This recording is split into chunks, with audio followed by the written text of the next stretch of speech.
This is the video tour for Chapter 5. Our topic this week is adapting for individual differences. We'll start with the question, why are individual differences important?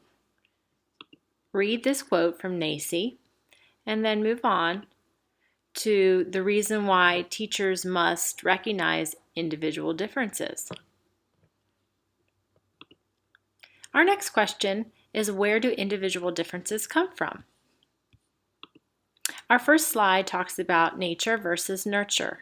Click on the podcast. All of our podcasts today will be in the top left corner of our presentation.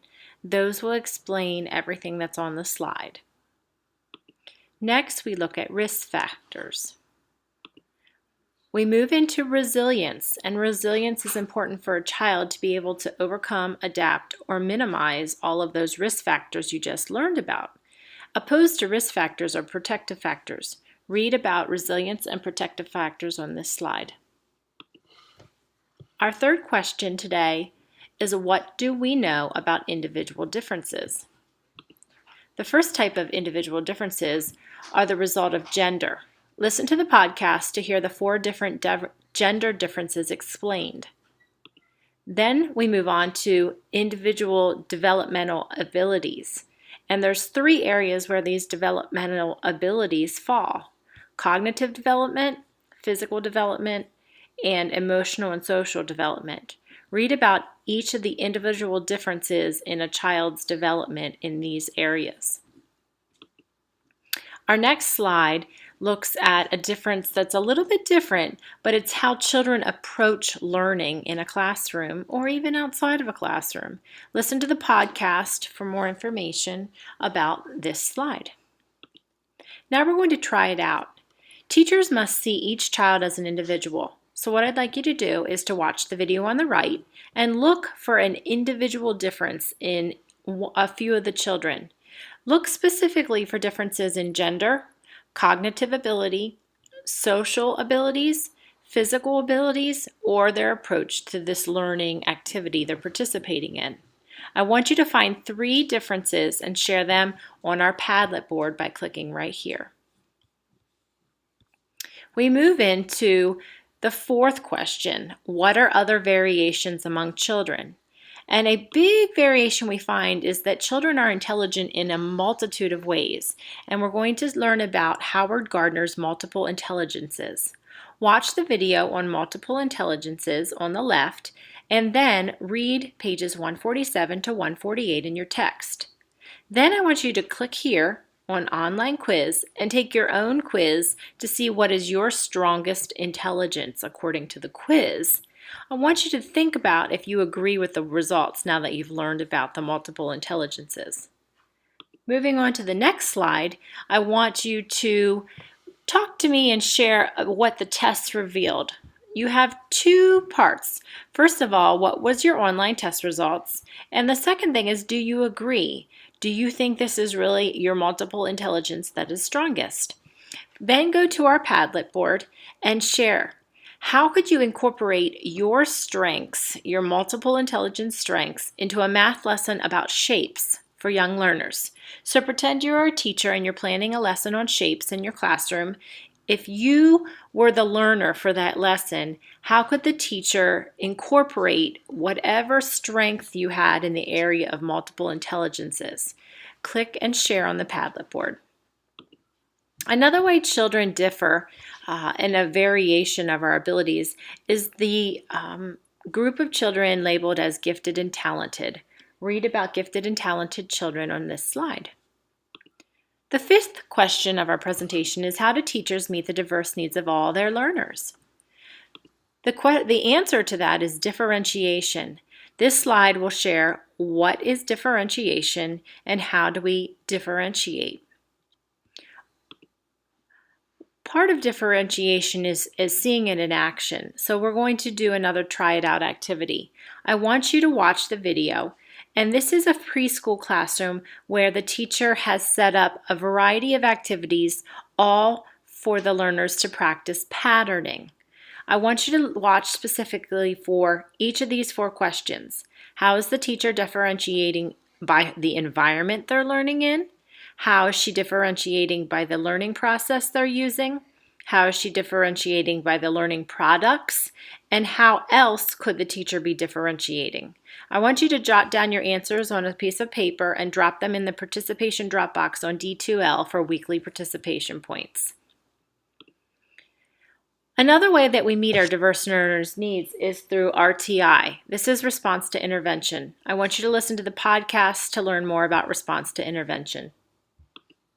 The sixth question we're going to answer in this presentation is how do individuals vary outside of what would be considered typical? And so we are going to look at special education. I'd like you to match the term on the top to a definition below. You can just do this visually. If you'd like to write it down, it's fine, but you do not have to Dropbox this. Then I want you to read pages 154 and 155 to check your answers. And when you're on that page, pay close attention to page 155 because this will explain to you the different types of exceptionalities we have in our classrooms.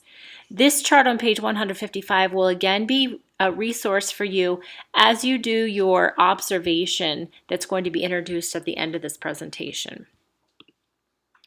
What do teachers need to know about special education learners? Read this slide as a background point.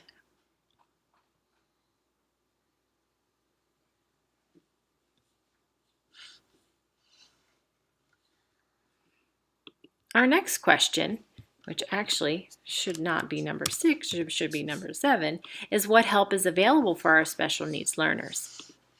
We have federal laws that protect our learners. I'd like you to read about the laws and then listen to the podcast on the next slide. There are 6 guidelines that are within these laws, and I will explain each one to you in the podcast. Part of these laws allow for early intervention of students, and this was a change to the original federal laws. Children that are eligible for services must have developmental delays in one of those 5 areas. Read through the slide to learn more about it. Then we see that children who are identified are given a service plan to help correct or learn from those needs. This slide has a lot of information on it.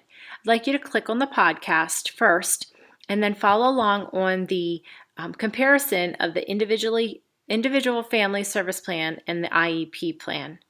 Also watch the video for more information.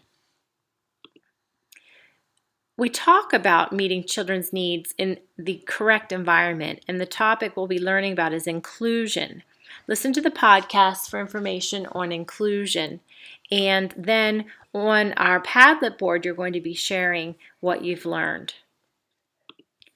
Our next group is question 8, how to meet the needs of our special education learners. Listen to the podcast to hear the 3 steps of specialized instruction. And then on the next slide, listen to the podcast to see how we plan for this specialized instruction.